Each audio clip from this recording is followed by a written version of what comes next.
ეთანხმებით თუ არა ბილ ბრაუდერის განმარტებას სქემისა, როცა ორგზას ხედავს ერთი, რომელიც მან აირჩია, რა კონტექსტშიც ის დღემდე საფრთხის ქვეშ რჩება კონკრეტულად პუტინისგან, თუ მეორე გზა რომ გაშოვნინე, მოგეცია მის შესაძლებლობა, ყოველ შემთხვევაში ხელი არ შეგიშალე თუ როგორც არის და ვალში ხარ ჩემთან, ანუ მუდმივად რჩები ჩემი სისტემის ნაწილად, სადაც ან უნდა წახვიდე, გაყიდი, ფულად წაიღებ ამას, უიგ დატოვებ და ასე შემდეგ. ვალში ხარ ჩემთან და ეს ვალი ნიშნავს მსახურებას. ასე ხედავთ თქვენ. ვალად არ აღიქواس, ივანიშვილი ამას აღიქواس როგორც საფრთხეს, მას ეშინია, რა თქმა უნდა. შიში მისი ცხოვრების ძალიან დიდი მომოძრავებელი ძალა არის სამწუხაროდ და ვისიც უფრო ეშინია, მას უფრო უფრთხის. ხშირ შემთხვევაში ძალიან გადამეტებული აგრესიული ნაბიჯები არის სწორედ იმით გამოწვეული, რომ როგორმე არ აწყერინოს, არ ათქმევინოს რამე რუსეთს მის საწინააღმდეგო.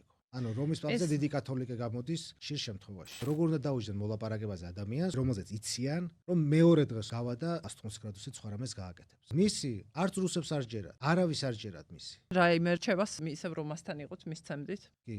ყველა ადამიანი იმ წამსვე არის გასათავისუფლებელი, აუცილებლად მოლაპარაკება ხალხთან და პარტიებთან რაღაცნაირ გარდამავალ დროზე და უნდა დაინიშნოს არჩევნები. მხოლოდ და მხოლოდ თავის თავს აზიანებს და თავის მომავალს აზიანებს. თავის შვილების მომავალს აზიანებს. მე ხა მის ადგილას რომ მიჭირს, ცხადია. ასე ხომ ძალაუფლებას ვკარგავ? სად არის ჩემი უსაფრთხოება? ზოგ შემთხვევაში ჯობია ძალაუფლება დაკარგო. შეეძლო თავისუფლად წაეგო ეს არჩევნები, გაეფორმებინა თავისი 45%, ყოფილიყო მთავარი ოპოზიციური ძალა, მას ვერავინ ვერაფერს ვერ უზავდა და სამწუხაროდ ამ ოპოზიციის პირობებში დიდი შესაძლებლობა ექნებოდა რომ შემდეგი არჩევნები მოეგო. ეს 4 პარტია ძალიან უჭირთ ამათ ერთმანეთში შეთანხმება, გაუჭირდებოდათ მათ თბილად მუშაობა შემდგომი 4 წლის მანძილზე. ივანიშვილი იქნებოდა ძალიან კარგ პოზიციაში, როდესაც ის იქნებოდა დემოკრატი ადამიანი, რომელიც წავიდა ოპოზიციაში და აჩვენებდა როგორ დაუშვათ ოპოზიციამ რაღაც სირთულეებს შეეჩეხა ან რაღაც ვერ გააკეთა.